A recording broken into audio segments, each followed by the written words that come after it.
जय माता रानी भक्तों, जय माता दी, बोलिए शेरा वाली मैया की जय।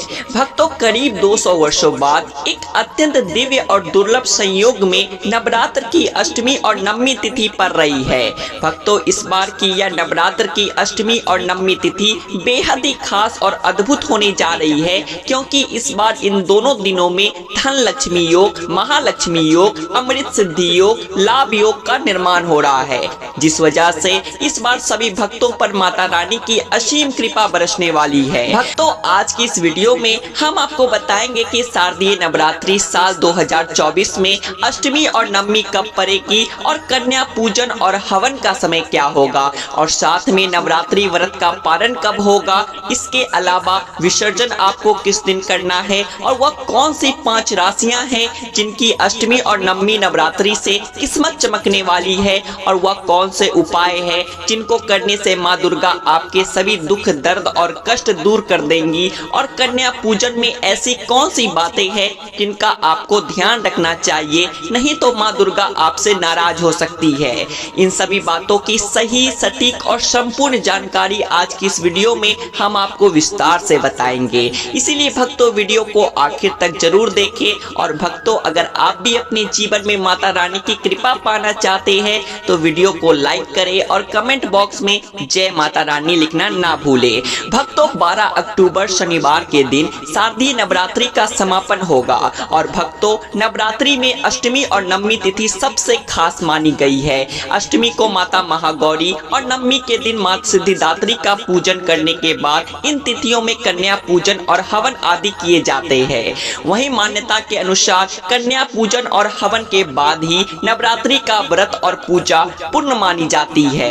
भक्तों, आपको बता दें कि इस बार दुर्गा महाअष्टमी 10 अक्टूबर दिन गुरुवार को होगी, और अष्टमी तिथि प्रारंभ होगी 10 अक्टूबर को 12:31 पर, और अष्टमी तिथि का समापन होगा 11 अक्टूबर को दोपहर 12:06 पर। दोस्तों, उदया तिथि के आधार पर शारदीय नवरात्रि दुर्गा अष्टमी 10 अक्टूबर गुरुवार को होगी। भक्तों, इस दिन व्रत रखकर माता महागौरी और कुल देवी की पूजा की जाएगी। आइए भक्तों, अब जान लेते हैं दुर्गा अष्टमी में कन्या पूजन के शुभ मुहूर्त के बारे में। भक्तों, सुबह का मुहूर्त होगा सुबह 7:21 से सुबह 10:31 तक। दोपहर का मुहूर्त होगा दोपहर 1:03 से दोपहर 2:55 तक। शाम का मुहूर्त होगा शाम 5:45 से रात 8:55 तक। संध्या काल मुहूर्त होगा रात 8:35 से रात 9:22 तक। भक्तों, अष्टमी के दिन ये सभी मुहूर्त सर्वश्रेष्ठ मुहूर्त है। इनमें से किसी भी दिन मुहूर्त में आप कन्या पूजन कर सकते हैं। मित्रों, आइए जान लेते हैं दुर्गा महानवमी कब है। दुर्गा महानवमी 11 अक्टूबर दिन शुक्रवार को मनाई जाएगी। नवमी तिथि प्रारंभ होगा 11 अक्टूबर को 12:06 पर। नवमी तिथि समाप्त होगी 12 अक्टूबर को सुबह 10:40 पर। ऐसे में मित्रों, उदया तिथि के आधार पर शारदीय नवरात्रि दुर्गा महानवमी 11 अक्टूबर शुक्रवार को होगी। इस दिन व्रत रखकर माता सिद्धिदात्री की पूजा की जाएगी। भक्तों, अब जान लेते हैं नवमी में कन्या पूजन शुभ मुहूर्त के बारे में। सुबह का मुहूर्त होगा सुबह 6:27 से सुबह 7:52 तक। दोपहर का मुहूर्त होगा दोपहर 1:23 से दोपहर 2:55 तक, और शाम का मुहूर्त होगा शाम 4:29 से रात 7:19 तक। भक्तों, अब जानते हैं कन्या पूजन विधि। दोस्तों, तो महाअष्टमी और महानवमी में जिस दिन भी आप कन्या पूजन करना चाहते हैं, सर्वप्रथम माँ दुर्गा की आराधना करें। अब इसके बाद 9 कन्याओं और 1 बालक को बटुक के रूप में घर बुलाकर उन्हें आसन पर बिठाए और स्वच्छ जल से कन्याओं के पैर धुलवाए। अब उनका तिलक करें और फिर भोजन करवाए। भोजन में कन्याओं को हलवा, चना और पूरी का भोग लगाए। कन्याओं को भोग लगाने के बाद उन्हें दक्षिणा दे और उनके पैर छूकर आशीर्वाद ले, और स्वयं ही प्रसाद खाकर व्रत का पारण करना चाहिए। आइए अब जान लेते हैं कलश विसर्जन विधि के बारे में। भक्तों, शास्त्रों के अनुसार कलश का जल और कलश में डाली जाने वाली चीजें जैसे सिक्का, अक्षत, सुपारी, हल्दी की गांठ, 2 आम या अशोक के पत्ते सुख, समृद्धि और जीवन में पॉजिटिव एनर्जी लाते हैं। अष्टमी या नवमी आप जब भी कन्या पूजन करें, कन्या पूजन के बाद माँ भगवती का ध्यान करें और ओम जयंती मंगला काली भद्रकाली कपालिनी दुर्गा क्षमा शिवा धात्री स्वधा नमस्तुते का जाप करते हुए मंदिर में स्थापित कलश को दोनों हाथों से सम्मान के साथ उठाए और कलश से थोड़ा जल हाथ में लेकर घर के चारों कोनों या दिशाओं में अच्छी तरह से छिड़क दे, क्योंकि भक्तों कलश के जल में सभी देवी देवताओं का आशीर्वाद होता है जो आपको सुख समृद्धि प्रदान करता है। इसके बाद बचे हुए जल, कलावा, अक्षत, आम के पत्ते, धूप आदि को तुलसी के पौधे या अन्य हरे पेड़ पौधे को अर्पित करते हैं। भक्तों एक बात और, कलश में डाली हुई सुपारी, सिक्का, हल्दी को धन रखने के स्थान पर रखने से आपको माँ लक्ष्मी जी का आशीर्वाद और सौभाग्य की प्राप्ति होगी। शास्त्रों के अनुसार नारियल पुण्य प्राप्ति कहा जाता है, इसीलिए इसके विधि विधान का खास ख्याल रखें। भक्तों अब जान लेते हैं नवरात्रि पारण और दुर्गा विसर्जन मुहूर्त के बारे में। मित्रों 2024 में शारदीय नवरात्रि व्रत का पारण 12 अक्टूबर दिन शनिवार को 10वीं तिथि के दिन किया जाएगा। शास्त्रों के अनुसार पारण 12 अक्टूबर के दिन शनिवार को सुबह 10:58 के बाद किया जाएगा।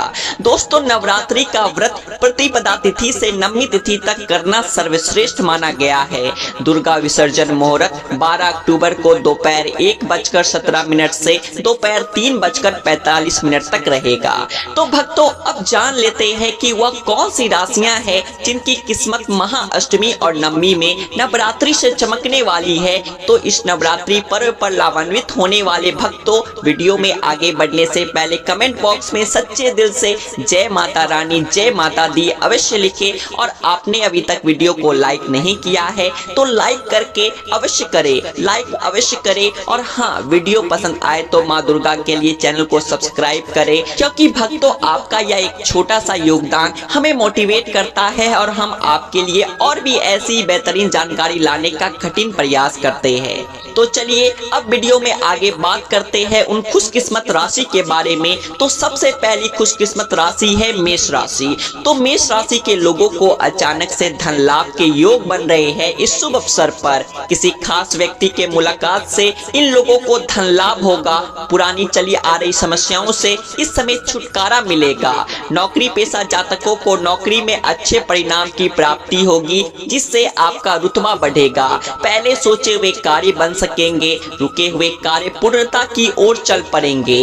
कार्य क्षेत्र और व्यापार में भाग्य का साथ मिलेगा। नई जिम्मेदारियां मिल सकती है। जबरदस्त धन प्राप्ति के योग है। लखपति करोड़पति बनना आपके भाग्य में लिखा है, लेकिन आमदनी बढ़ने से खर्चों में भी अधिक बढ़ोतरी हो सकती है, इसीलिए खर्चों पर नियंत्रण रखें। महत्वपूर्ण मामलों में अभिभूत या लाभ मिलने के संकेत है। इसमें मित्रों और रिश्तेदारों का सहयोग मिलेगा। मेष राशि के स्वामी मंगल है, इसीलिए इस राशि के लोगों को कन्या पूजन करते समय में लाल रंग के वस्त्र धारण करने चाहिए। कन्या पूजन में कन्याओं के पैर में लाल आलता लगाकर उनके माथे पर रोली का तिलक लगाए और उपहार में उन्हें पढ़ाई से संबंधित चीजें भेंट करें। अगर आप कन्याओं को लाल रंग की चीजें देंगे तो आपके लिए अत्यंत लाभप्रद हो सकता है। इस पर्व पर लाल रंग के फूल माँ दुर्गा पर चढ़ाए। इनमें गुड़हल, गुलाब, लाल कमल अथवा किसी भी तरह के लाल फूलों से पूजा करके माँ भगवती को प्रसन्न करें।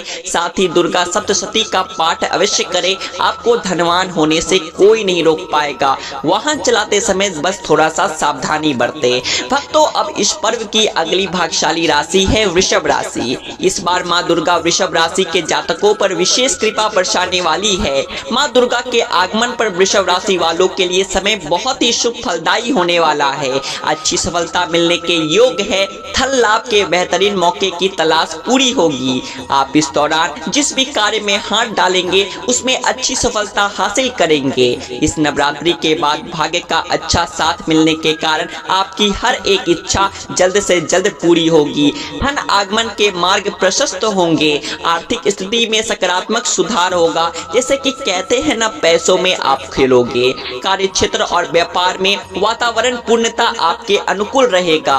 दाम्पत्य जीवन में खुशहाली आएगी। इस अवधि में विद्यार्थियों को परीक्षा में सफलता मिलेगी।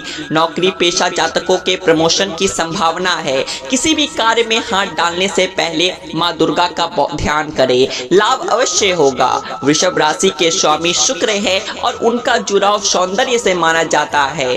कन्या पूजन में गुलाबी रंग के वस्त्र पहने और कन्याओं को सफेद चीजें उपहार में दे। भक्तों, कन्याओं को श्रृंगार की सामग्री देना अत्यंत शुभ फलदायी होगा। इस दिन मीठे में खीर अवश्य बनाए और कन्याओं को उसका भोग कराए। माँ दुर्गा को कमल, गुड़हल, सदाबहार, बेला ऐसे फूलों से आराधना करे। इससे भक्तों शुक्र की शुभता में वृद्धि होगी, आपको भौतिक सुखों की प्राप्ति होगी, भवन, वाहन, जायदाद इन सब में लाभ होगा। अगली खुशनसीब राशि है तुला राशि।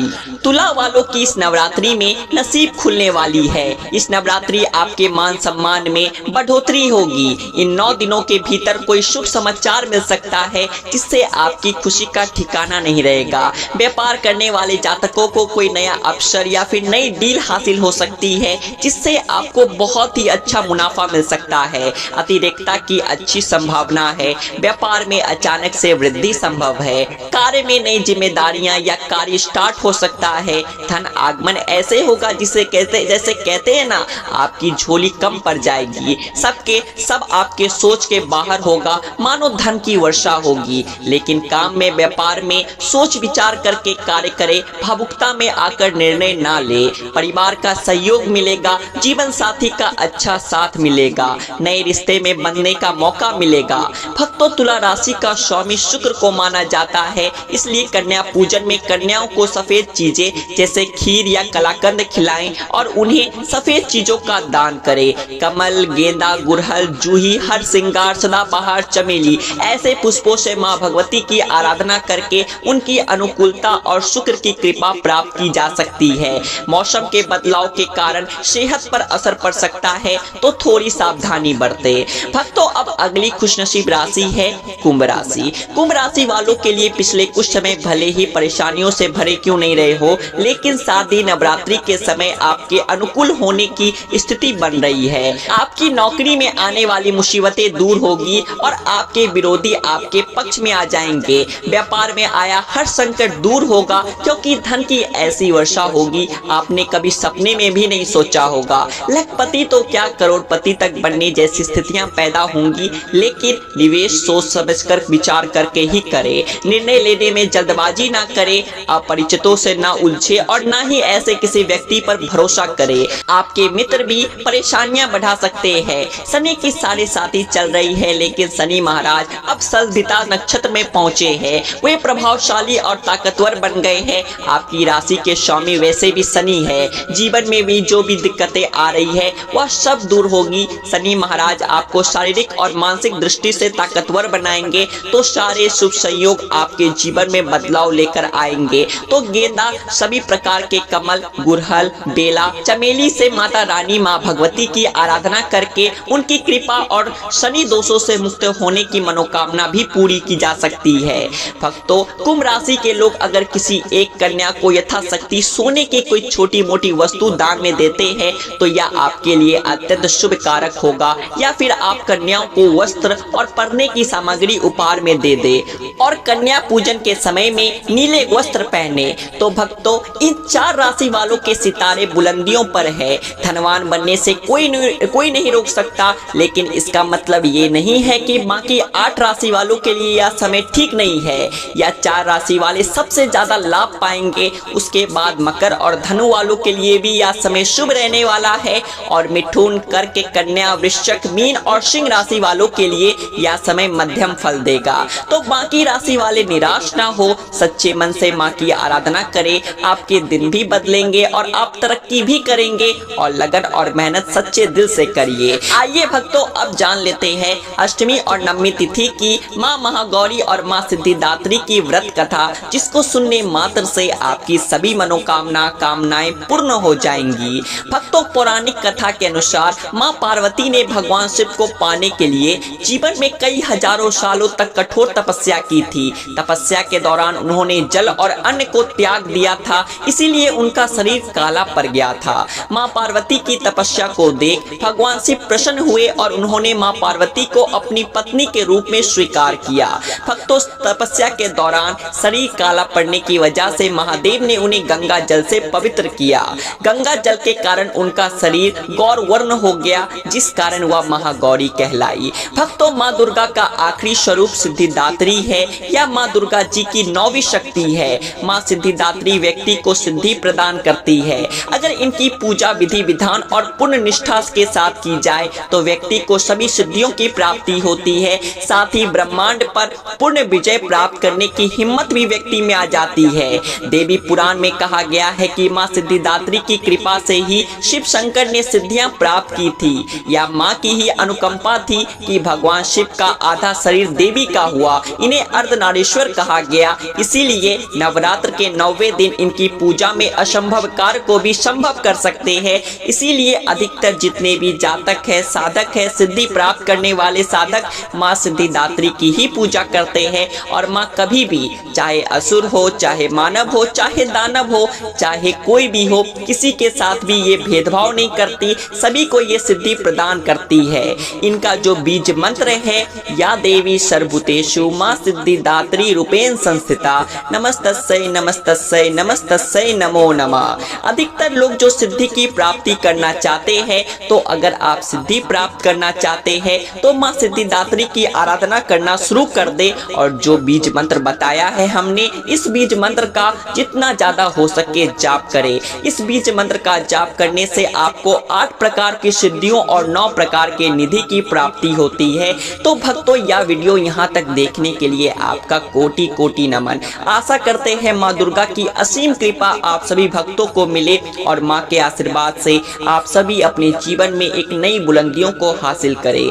बोलिए माँ शेरा वाली की जय।